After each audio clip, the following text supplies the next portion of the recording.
ഞാനാണ് തിന്മ. ഈ ലോകത്തിൽ നടക്കുന്ന സകല അനീതിയുടെയും അശാന്തിയുടെയും അക്രമത്തിന്റെയും കാരണക്കാരൻ. ഈ ലോകം എന്റെ പിടിയിൽ അമർത്തുവാൻ ഞാൻ ശ്രമിച്ചുകൊണ്ടിരിക്കുകയാണ്.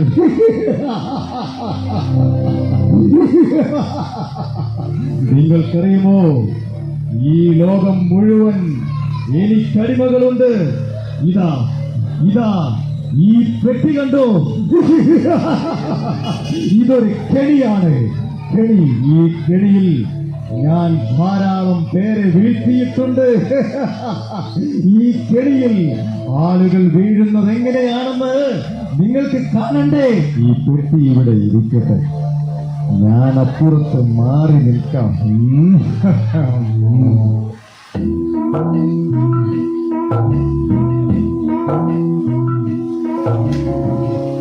ഇതെന്താണാവോ ഈ ബോക്സില്?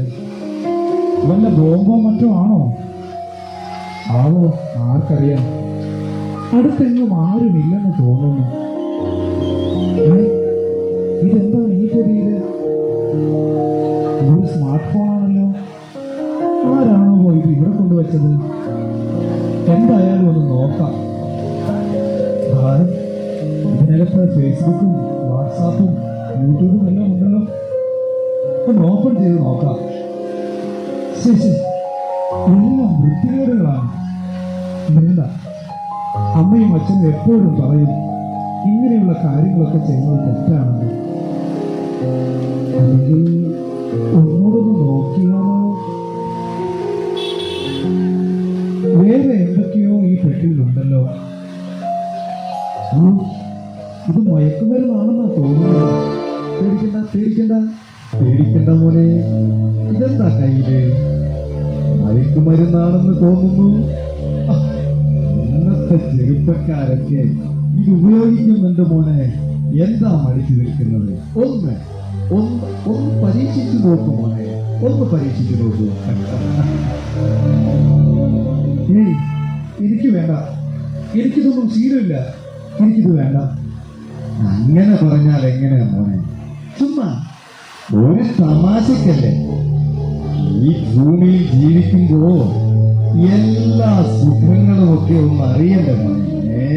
വേണ്ട വേണ്ട, എനിക്കൊരു ഭാവിയുള്ളതാ. അത് വെറുതെ കളയാൻ ഞാനില്ല. എടാ മോനെ, നിന്നോടൊരു സാമ്പിൾ ഒന്ന് നോക്കാനല്ലേ പറഞ്ഞോളൂ.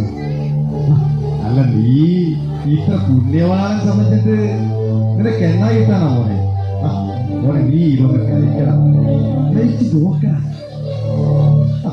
കൊള്ളാം കൊള്ളാം കൊള്ളാം, മിടുക്കൻ. ഇപ്പോഴാണ് നീ ഒരാണായത്. ഇനിയും എന്തൊക്കെയോ ആ പെട്ടിയിൽ ഉണ്ടെന്ന് തോന്നുമല്ലോ. ഇതൊരു മദ്യക്കുപ്പിയാണല്ലോ. അതെ അതെ, നീ അതും ഒന്ന് രുചിച്ചു നോക്കടാ മോനെ. വേണോ? ഞാൻ ഇതുവരെ ഇതൊന്നും കൈകൊണ്ട് തൊട്ടിട്ടില്ല. നീ ഒരു പേടിക്കൊണ്ടനായി പോയല്ലോ മോനെ. ഒരു കുടി മോനെ, കുടി. മെല്ലെ മോനെ, ഞാൻ ഇനി ഒരു സത്യം പറയാം. ഈ പെട്ടി ഇവിടെ കൊണ്ടുവച്ചത് ഞാനാ മോനെ. ആണോ? Thank you thank you. അല്ല, എന്താ താങ്കളുടെ പേര്? ഉപയോഗിക്കുന്നവർക്ക് വേണ്ടി ഞാൻ മനോഹരമായ ചില ഓഫറുകൾ നൽകാറുണ്ട്. ഇതാ ഒന്നാമത്തെ ഓഫർ. സന്തോഷം. കൊള്ളാം കൊള്ളാം. എനിക്കിപ്പോ ഭയങ്കര സന്തോഷം തോന്നുന്നു. തീർന്നില്ല, ഇതാണ് രണ്ടാമത്തെ ഓഫർ. ഉന്മേഷം. ഇപ്പോഴാണ് ജീവിതത്തിന് രസം. ഇനി എന്തെങ്കിലും ഓഫർ ഉണ്ടോ ചേട്ടാ? ഈ ആ മയക്കുമരുന്നും കൂടി ഒന്ന് എടുത്ത് കഴിക്കുമോ? ഉപയോഗം കൂടുന്തോറും ഓഫറുകളും കൂടിക്കൂടി വരും. ഇതാണ് അടുത്ത ഓഫർ. ധൈര്യം. ഓ ശരിയാണ്, എനിക്കിപ്പോ ആരെയും ഭയമില്ല. ഈ ലോകത്തെ എനിക്ക് പേടിയില്ല. എന്റെ മാതാപിതാക്കളും അധ്യാപകരുമെല്ലാം എപ്പോഴും എന്നെ ഉപദേശിക്കലാണ്. അതിലെ പോകരുത്, ഇതിലെ പോകരുത്, അത് കഴിക്കരുത്, ഇത് തുടരുത്. എനിക്കിനി ആരുടെ ഉപദേശം വേണ്ട. ഇനി ആരെങ്കിലും എന്നെ നിയന്ത്രിക്കാൻ വരട്ടെ, കൊല്ലും ഞാൻ അവരെ. കൊള്ളാം കൊള്ളാം, നീയാണ് മോനെ യഥാർത്ഥ ആൺകുട്ടി. ദേ, ഇനി വളരെ പ്രത്യേകതയുള്ള ചില ഓഫറുകളാണ് ഞാൻ നിനക്ക് തരുവാൻ പോകുന്നത്. ഇതാ, ഇത് പിടി. നിരാശ. അയ്യോ, ഒന്നും വേണ്ടായിരുന്നു. ഛെ, ഒന്നും വേണ്ടായിരുന്നു. നന്നായി പഠിക്കുന്ന ഞാൻ, നന്നായി ജീവിക്കുന്ന ഞാൻ ഇന്ന് ഗതിയിലായല്ലോ. ഇതാ അടുത്ത ഓഫർ, കുറ്റബോധം. വേണ്ട, വേണ്ട, എനിക്കിനി ഒന്നും വേണ്ട. ഞാൻ നശിച്ചു, ഞാൻ നശിച്ചു. എനിക്കിനി മരിച്ചാൽ മതി. ആരെങ്കിലും എന്നെ ഒന്ന് കൊന്നു തരുമോ? എന്റെ അച്ഛൻ വളരെ കഷ്ടപ്പെട്ടാണ് എന്നെ പഠിപ്പിക്കുന്നത്. എന്റെ അമ്മ ഒരു പാവമാണ്. അവർക്ക് ഞാൻ മാത്രമേ ഉള്ളൂ. ഞാൻ എങ്ങനെ ഇനി അവരുടെ മുഖത്ത് നോക്കും? എനിക്കിനി ജീവിക്കണ്ട. ഇതാ മോനെ, നിനക്കൊരു മെഗാ ഓഫർ. ക്യാൻസർ. മദ്യവും മയക്കുമരുന്നുമൊക്കെ ഉപയോഗിച്ച് തൊണ്ടയ്ക്കും വയറ്റിലുമൊക്കെ ക്യാൻസർ വന്ന് കരളൊക്കെ ദ്രവിച്ച് വീട്ടുകാർക്കും നാട്ടുകാർക്കും തീരാവേദനയായി കിടക്കുന്നവരെ നീ കണ്ടിട്ടില്ലേ? നിനക്കും ഈ ഗതി അത് തന്നെ. വേണ്ട, എനിക്കത് വേണ്ട. എനിക്കിനി ഒന്നും വേണ്ട. എനിക്ക് പോകണം, എനിക്ക് പോകണം. എന്നെ ഒന്ന് പുറത്തിറക്ക്, പുറത്തിറക്ക്, പുറത്തിറക്കാൻ. അനങ്ങി പോകരുത്. നിനക്ക് രക്ഷപ്പെടാനാകില്ല. ഒരിക്കലും പെട്ടിക്കകത്ത് കയറിയാൽ പിന്നെ അവന്റെ അവസാനം ശവപ്പെട്ടിയിലാണ്. രക്ഷപ്പെടാമെന്ന് കരുതണ്ട. നീ എന്റെ അടിമയാണ്, അടിമ. ലഹരിയുടെ മാസ്മരിക ലോകത്ത് ലോകത്തിന്റെ 5 വൻകരകളിലുമുള്ള കോടാനുകോടി അടിമകളിൽ ഒരാൾ നീ എന്റെ അടിമയാണ്. അവിടെ തന്നെ കിടക്ക്. അയ്യോ, ഞാനിനി എന്ത് ചെയ്യും? എനിക്ക് മടുത്തു. അയ്യോ, തീർന്നല്ലോ ഇത്. എനിക്ക് ലഹരി വേണം, എനിക്ക് ഇനിയും വേണം. എല്ലാം മറക്കുന്നത് വരെ, എന്റെ ബോധം നശിക്കുന്നത് വരെ എനിക്കിത് ഉപയോഗിക്കണം. പ്ലീസ്, പ്ലീസ്, അല്പം കൂടെ ലഹരി എനിക്ക് തരാമോ? അല്പം കൂടെ ലഹരി എനിക്ക് തരാമോ? അങ്ങനെ വഴിക്ക് വാ. നിന്റെ കയ്യിൽ പണമുണ്ടോ? പണമുണ്ടോ എന്ന് ഉണ്ടെങ്കിൽ ഞാൻ തരാം. എത്ര വേണമെങ്കിലും തരാം. ഇല്ല, എന്റെ കയ്യിലൊന്നുമില്ല. സാരമില്ല, നിന്റെ വീട്ടിൽ കാണും. നിന്റെ അപ്പനും അമ്മയും നിന്നെ അന്വേഷിച്ച് വരുമ്പോൾ ചോദിക്കും. തന്നില്ലെങ്കിൽ മേടിക്കണം. ഒന്നിട്ടാണെങ്കിലും മേടിക്കണം, കേട്ടോ? അയ്യോ, എനിക്ക് പുറത്തിറങ്ങാൻ പറ്റുന്നില്ലല്ലോ. ആരെങ്കിലും എനിക്കല്പം പണം തരാമോ? എനിക്കല്പം പണം തരാമോ? എനിക്ക് ഭ്രാന്ത് പിടിക്കുന്നു. ജീവിതം നിനക്കെന്നും ബന്ധനം മാത്രമേ തരികയുള്ളൂ. മദ്യവും കഞ്ചാവും ആത്മഹത്യകളും യുക്തമായി കാര്യം തീർക്കുകയില്ല. സ്വന്തം ബന്ധവും മിത്രവും ശത്രുവും നിത്യദുഃഖങ്ങളായി തീരുകയില്ലേ. നിത്യദുഃഖങ്ങളായി തീരുകയില്ലേ. മായത്തന്റെ മണ്ണും മനുഷ്യ മരണം അകലെയല്ല. മോനെ, ഞങ്ങൾ നിന്നെ എവിടെയെല്ലാം അന്വേഷിച്ചു. അയ്യോ, എന്റെ മോനിന് എന്ത് പറ്റി? എന്ത് കോലമാണോ ഇത്? എനിക്ക് പണം വേണം. എനിക്ക് ലഹരി വാങ്ങണം, അല്ലെങ്കിൽ ഞാനിപ്പോ ചത്തുപോകും. മോനെ, മുണ്ട് മുറുക്കിയെടുത്ത് പട്ടിണി കിടന്നും കിടപ്പാടം വിട്ട് എല്ലുമുറിയെ പങ്കെടുത്തിട്ടാണ് നിന്നെ ഞങ്ങൾ പഠിപ്പിക്കുന്നത്. നീ ഒരു നല്ല നിലയിലായിട്ട് വേണം ഞങ്ങൾക്കൊന്ന് വിശ്രമിക്കാൻ.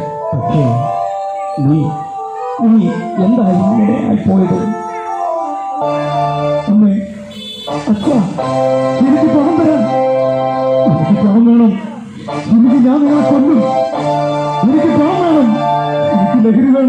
അയ്യോ എനിക്ക് പണം വേണം.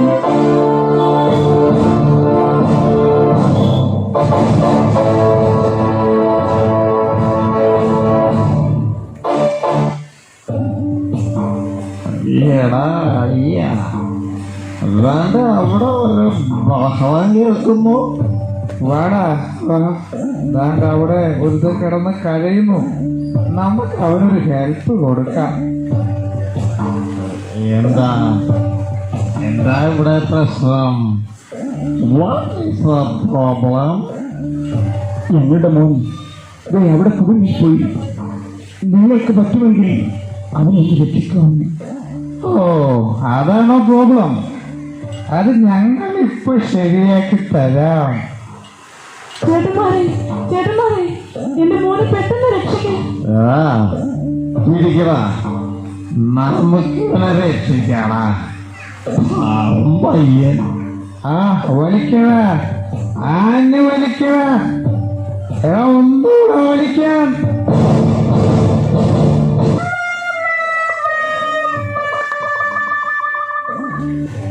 മോനെ സോറി മോനെ, ഞങ്ങൾക്ക് നിന്നെ രക്ഷിക്കാൻ പറ്റില്ല.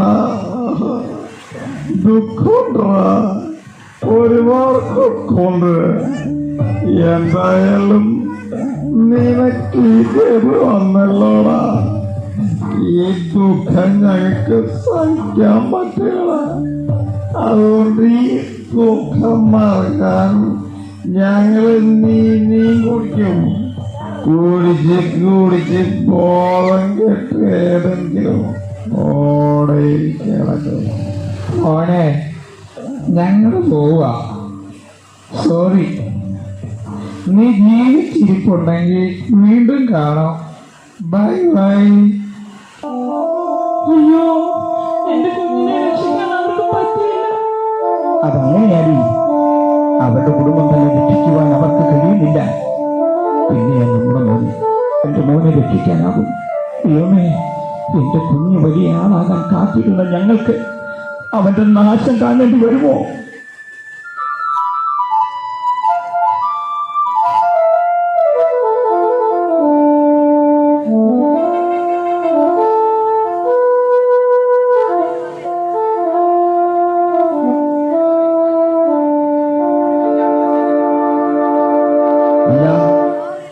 എന്താ നിങ്ങൾ ഇവിടെ ഇരിക്കുന്നത്? ഇയാൾക്കെന്താ കണ്ണില്ലേ? ഞങ്ങളുടെ മകൻ ഇവിടെ കുടുങ്ങി കിടക്കുക. അവനെ രക്ഷിക്കാൻ ആർക്കും പറ്റില്ല. ഞങ്ങൾ ഇനി ജീവിക്കുന്നില്ല. ജീവിച്ചിട്ട് കാര്യമില്ല. വല്ല റെയിൽ പാളത്തിലോ ഒരു മുഴം കയറിലോ ഒരു കുപ്പി വിഷത്തിലോ ജീവിതം അവസാനിപ്പിക്കാൻ പോവാം. ഹരിത സഹോദരങ്ങളെ, ആത്മഹത്യ ഒന്നിനും പരിഹാരമല്ല. ആത്മഹത്യയിലൂടെ ഇപ്പോഴുള്ള പ്രശ്നങ്ങളിൽ നിന്നും ഈ ലോകത്തിൽ നിന്ന് നിങ്ങൾ ഒളിച്ചോടുവാൻ പറ്റുമായിരിക്കും. പക്ഷെ ആ പോക്ക് ഒരിക്കലും ഒരു പരിഹാരമല്ല. ആ പോക്ക് വേദന നിറഞ്ഞ മറ്റൊരു ലോകത്തിലേക്കായിരിക്കും. മാത്രമല്ല, നിങ്ങളെ സ്നേഹിച്ചും ആശ്രയിച്ചും കഴിയുന്ന ഒത്തിരി ജീവിതങ്ങളിലൂടെ ഉണ്ടല്ലോ, അവർക്ക് അതൊരു തീരാവേദനയുമായിരിക്കും. നിങ്ങൾക്ക് ജീവനും ജീവിക്കാൻ അവസരവും തന്നത് ദൈവമാണ്. എത്രയോ പേർക്ക് ആ ഭാഗ്യമില്ല. നിങ്ങൾ നിങ്ങളെ തന്നെ കൊന്നാൽ നിങ്ങളുടെ ആത്മാവിന് ഒരിക്കലും നിത്യശാന്തി ലഭിക്കുകയില്ല. നിത്യനരകത്തിൽ കിടന്ന് ഓടാനുകൂടി യുഗങ്ങൾ നിങ്ങളുടെ ആത്മാക്കൾ നിത്യദണ്ഡനം അനുഭവിക്കേണ്ടി വരും. പിന്നെ ഞങ്ങൾ എന്ത് ചെയ്യും? നിങ്ങൾ പറയും. നിരാശപ്പെടേണ്ട, ഇവൻ രക്ഷപ്പെടും. ഇനി നിങ്ങളുടെ പുറകൂടെയുള്ളൂ. വെറുതെ ഞങ്ങൾക്ക് ഓരോരോ വിവാസങ്ങൾ തന്ന് വീണ്ടും ഞങ്ങളെ നിരാശപ്പെടുത്തുകയാണോ? സഹോദരങ്ങളിൽ, ഞാനല്ല അവനെ രക്ഷിക്കുന്നത്. എനിക്കെന്നല്ല, ഈ ഭൂമിയിലുള്ള ആർക്കും അവനെ രക്ഷിക്കാൻ കഴിയില്ല. കാരണം ഇവനെ ഈ അവസ്ഥയിലാക്കിയത് തിന്മയുടെ ശക്തിയാണ്. സകല പ്രശ്നങ്ങളുടെയും അക്രമങ്ങളുടെയും കൊലപാതകങ്ങളുടെയും പീഡനങ്ങളുടെയും എല്ലാം പിന്നിൽ പ്രവർത്തിക്കുന്ന പാപത്തിന്റെ പിടിയിൽ നിന്ന് ഈ മകനെ വിടുവിക്കുവാൻ കഴിവുള്ള ഒരാളുണ്ട്. ആരാണത്? ആർക്കാണ് ഇവനെ രക്ഷിക്കുന്നത്? പറയാം, പക്ഷേ അതിനു മുമ്പ് എനിക്ക് ഇവനോടൊന്ന് സംസാരിക്കണം. കുഞ്ഞെ, എന്താ ഇത്? നീ ചെറുപ്പമല്ലേ? നിനക്ക് ഇനിയും ജീവിതം ഒരുപാട് മുൻപിലുണ്ടല്ലോ. നോക്കൂ, ഈ ലഹരികളോട് നീ വിട പറയണം. നീ ഒരു തീരുമാനമെടുത്താൽ, നന്നായി ജീവിക്കണമെന്ന് നീ ചിന്തിക്കുകയാണെങ്കിൽ നിനക്ക് രക്ഷപ്പെടാൻ കഴിയും. എന്നെ രക്ഷിക്കാൻ ആർക്കും കഴിയില്ല. എനിക്ക് രക്ഷപ്പെടണമെന്നുണ്ട്. ഈ ലഹരിയുടെ പിടിയിൽ നിന്ന് എനിക്ക് എങ്ങനെങ്കിലും ഒന്ന് രക്ഷപ്പെടണമെന്നുണ്ട്. പക്ഷേ അനേകരുടെ ജീവിതം തകർത്ത് കളഞ്ഞ ഈ ലഹരിയിൽ ഞാനും തീരാൻ പോവുകയാണ്. ഞാൻ നശിച്ചു കേട്ടാ, നശിച്ചു. ഇല്ല കുഞ്ഞേ, ഇല്ല, നീ അങ്ങനെ പറയരുത്. നീ നശിക്കില്ല. നിന്നെ സ്നേഹിക്കുന്ന ഒരാളുണ്ട്, നിന്നെ രക്ഷിക്കാൻ കഴിയുന്ന ഒരാൾ. എല്ലാ നിരാശയുടെ ചിന്തകളും മാറ്റിയിട്ട് നിന്റെ ഹൃദയം തുറന്ന് ഒന്ന് കേൾക്കൂ. ആ സ്നേഹവാനായ രക്ഷകന്റെ വിളി നിനക്ക് കേൾക്കാൻ കഴിയുന്നില്ലേ? മകനേ, നീയൻ പ്രാണന്തില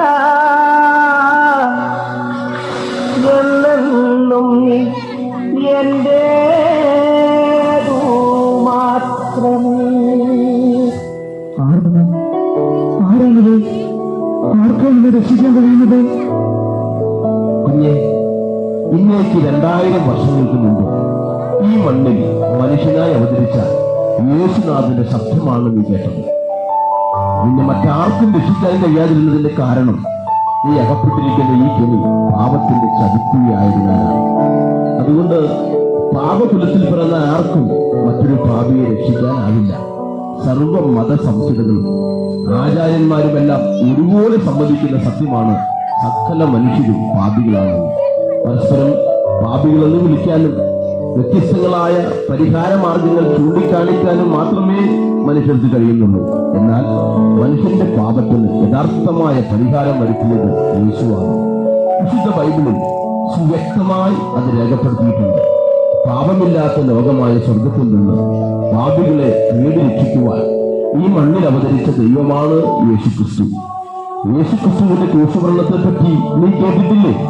ഒരു പ്രത്യേക സമൂഹത്തിന് വേണ്ടിയല്ല യേശു വന്നത്, സകല മനുഷ്യവർഗത്തിനും വേണ്ടിയാണ്. അതാ നോക്ക്, ആ മരക്കുരിശിൽ ദേഹമെല്ലാം ഓശാല് പോലെ അടിച്ചു കീറപ്പെട്ടവനായി, തലയിൽ മുക്കിയിടം തറയ്ക്കപ്പെട്ട് കൈകാലുകൾ ആണിയാൽ തുളയ്ക്കപ്പെട്ട് കിടക്കുന്ന യേശുവിനെ കുഞ്ഞെ നിനക്ക് കാണുവാൻ കഴിയുന്നില്ലേ?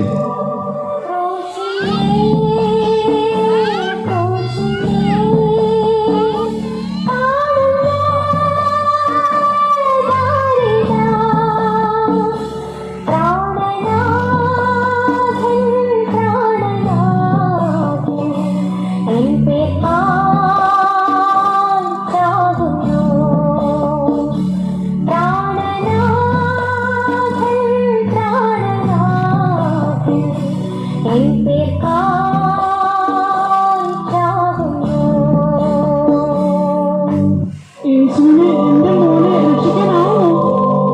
ആ തിന്മയുടെ ശക്തി ഇനിയും ഒന്ന് തടയില്ലേ? ഒരിക്കലും അവന് തടയാനാവില്ല. കാരണം യേശു കാൽവരി ക്രൂശിൽ വെച്ച് അവനെ പരാജയപ്പെടുത്തി. സകല മനുഷ്യരെയും പാപം ചെയ്യിച്ച് ദൈവിക കോടതിയിൽ ശിക്ഷയ്ക്ക് വിധിക്കപ്പെട്ട് നിത്യനരകത്തിലേക്ക് കൊണ്ടുപോകുന്ന അവന്റെ പിടിയിൽ നിന്നും നമ്മെ രക്ഷിക്കാനാണ് യേശു ക്രൂശിൽ മരിച്ചത്. പാപത്തിന് ശിക്ഷയുണ്ട്, അത് മരണമാണ്. യേശു നമുക്കായി അത് ഏറ്റുവാങ്ങി. അന്നത്തെ യഹൂദ മതകോടതികളും റോമാ ഗവൺമെന്റുമൊക്കെ 5 കോടതികളിൽ 7 പ്രാവശ്യം മാറി മാറി വിസ്തരിച്ചിട്ടും ആർക്കും യേശുവിൽ ഒരു തെറ്റും കണ്ടെത്താനായില്ല. ഒരു ചെറിയ തെറ്റിന് പോലും ക്രൂരമായി വിധിക്കുന്ന റോമാ ഗവൺമെന്റിന്റെ പ്രതിനിധിയായ പീലാത്തോസ് അവനെ നോക്കി പറഞ്ഞു, ഇവനിൽ ഞാൻ ഒരു തെറ്റും കാണുന്നില്ല, ഈ നീതിമാന്റെ രക്തത്തിൽ എനിക്ക് പങ്കില്ല എന്ന് പറഞ്ഞ് അദ്ദേഹം കൈകഴുകി. ശത്രുക്കൾ പോലും മനസ്സുകൊണ്ട് അംഗീകരിച്ച നിസ്തുല്യനായ യേശു നീചമായ ഒരു മരണം സ്വയം ഏറ്റെടുത്തത് നിന്നെ രക്ഷിക്കാൻ വേണ്ടിയാണ്. നാം ശിക്ഷ അനുഭവിക്കേണ്ട സ്ഥാനത്ത് യേശു അത് ഏറ്റുവാങ്ങും. ഇന്ന് നീ നിന്റെ ഹൃദയം യേശുവിന് കൊടുത്താൽ ആ യേശുവിന് നിന്നെ രക്ഷിക്കാനാകും.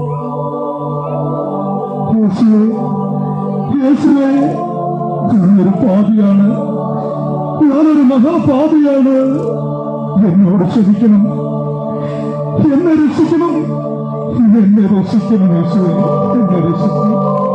ശരി, ഇനി ഞാനൊന്ന് നോക്കട്ടെ. നിങ്ങൾ ആരാണ്? അവനെ തൊട്ടുപോകരുത്. ഇനി അത് പറയാൻ നിങ്ങൾക്ക് അധികാരമില്ല. ഇവൻ ഇവന്റെ പാപജീവിതത്തോട് വിട പറഞ്ഞിരിക്കുകയാണ്. ഇവനിൽ നിന്റെ അടിമയല്ല. പാപബന്ധനത്തിൽ നിന്ന് യേശു ക്രിസ്തുവിനുള്ള വിശ്വാസം ഇവനെ സ്വതന്ത്രമാക്കി. ഇവനിപ്പോ ഒരു ദൈവവൈതലാണ്. ആഹാ, അത്രയ്ക്കായോ? എന്റെ അടിമയെ നീ കൊണ്ടുപോകുമെന്നോ? ഇവൻ എന്റെ അടിമയാണ്. എന്റെ വിടവനെ.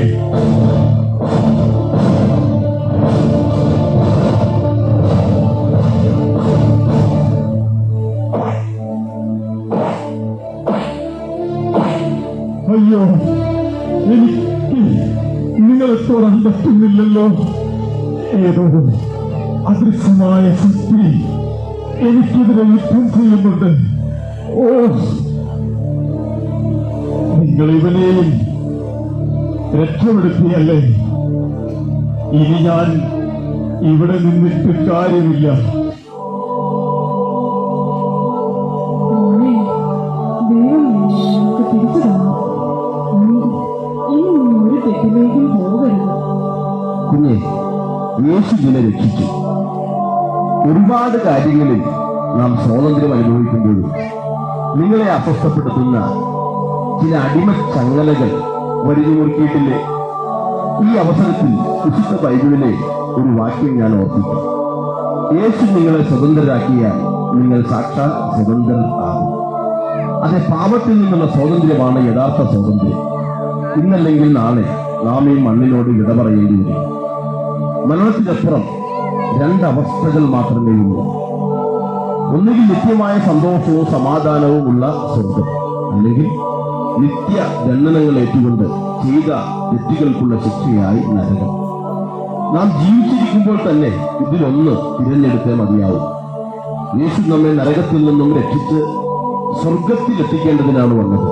ദയവായി ചിന്തിച്ച് ഒരു തീരുമാനമെടുക്കൂ. അതിനായി ദൈവം നിങ്ങളെ സഹായിക്കട്ടെ.